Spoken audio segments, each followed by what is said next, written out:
السلام علیکم۔ حجر بن عدی اور اموی دور حکومت۔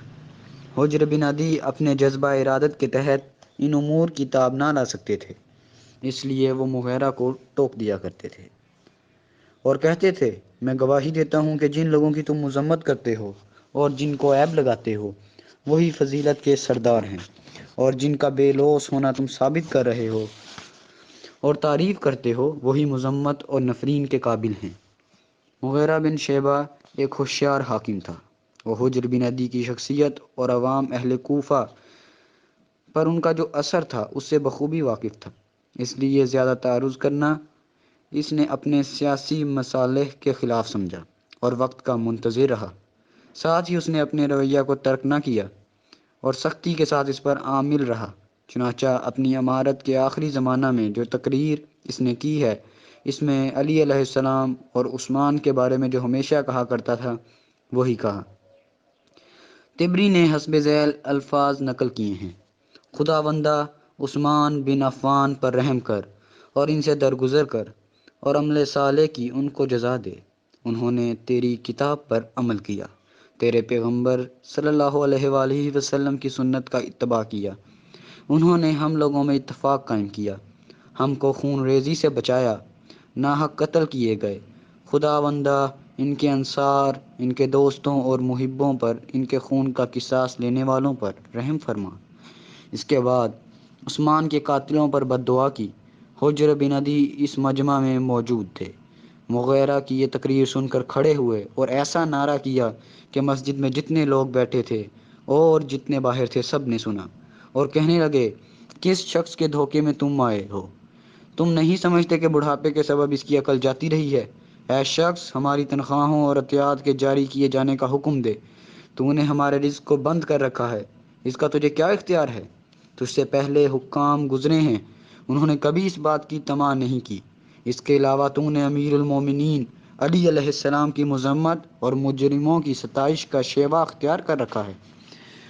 حجر کی یہ تقریر سن کر مسجد میں بہت سے آدمی کھڑے ہو گئے اور کہنے لگے، قسم با خدا، حجر نے سچ کہا اور نیکی کی، ہماری تنخواہوں اور عطیات کے جاری کرنے کا حکم دو، صرف کہہ دینے سے ہم کو کوئی نفع حاصل نہیں ہو سکتا۔ اسی طرح اور بہت سی باتیں لوگ کہتے رہے۔ مغیرہ منبر سے اتر کر اندر چلا گیا اور حجر کی باتوں کا کوئی جواب نہ دیا۔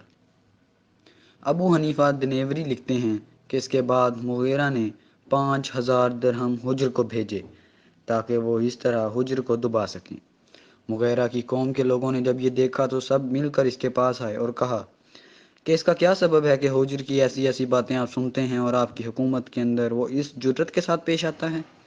اس میں دو طرح کے نقصان ہیں، ایک تو آپ کا وقار جاتا رہے گا، دوسرا یہ اگر معاویہ کوئی نہ حالات کی خبر پہنچی تو اس شخص کی وجہ سے وہ آپ سے ناراض ہو جائیں گے۔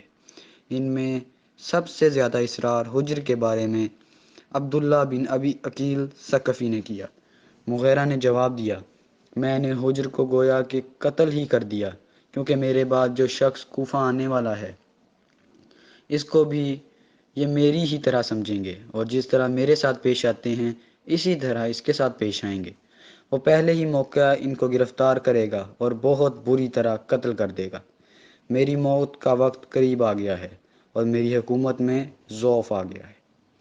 میں نہیں چاہتا کہ اس شہر کے نیک لوگوں سے قتل کی ابتدا کروں اور ان کا خون بہاؤں۔ وہ تو سعادت اخروی حاصل کریں گے اور میں ان کو قتل کر کے شقاوت میں مبتلا ہو جاؤں گا۔ معاویہ کو تو دنیا میں عزت ملے اور مغیرہ قیامت کے روز ذلیل اور رسوا ہو۔ ابن کثیر نے اس سلسلہ میں ایک روایت بھی نقل کی ہے۔ ایک مرتبہ معاویہ نے مغیرہ بن شیبہ والی کوفہ کو لکھا کہ کوفہ کے بیت المال سے کچھ مال بھیج دیا جائے۔ مغیرہ نے حسب الحکم ایک اونٹ پر مال بار کرا کے روانہ کر دیا۔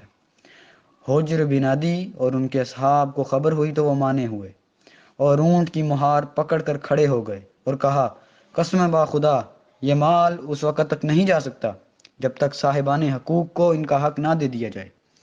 قبیلہ ثقیف کے کچھ نوجوان حجر اور ان کے اصحاب کی اس جسارت پر برہم ہو گئے اور مغیرہ سے کہا، اے امیر، ہم کو اجازت دے، ہم ابھی حجر کا سر کاٹ کر لے آتے ہیں۔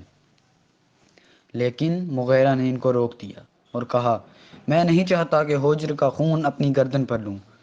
اس طرح اس نے معاملہ کو رفع دفع کر دیا۔ معاویہ کو جب اس کی اطلاع پہنچی تو اس نے مغیرہ کو کوفہ کی امارت سے معزول کر دیا اور اس کی جگہ پر زیاد کو کوتوال مقرر کیا۔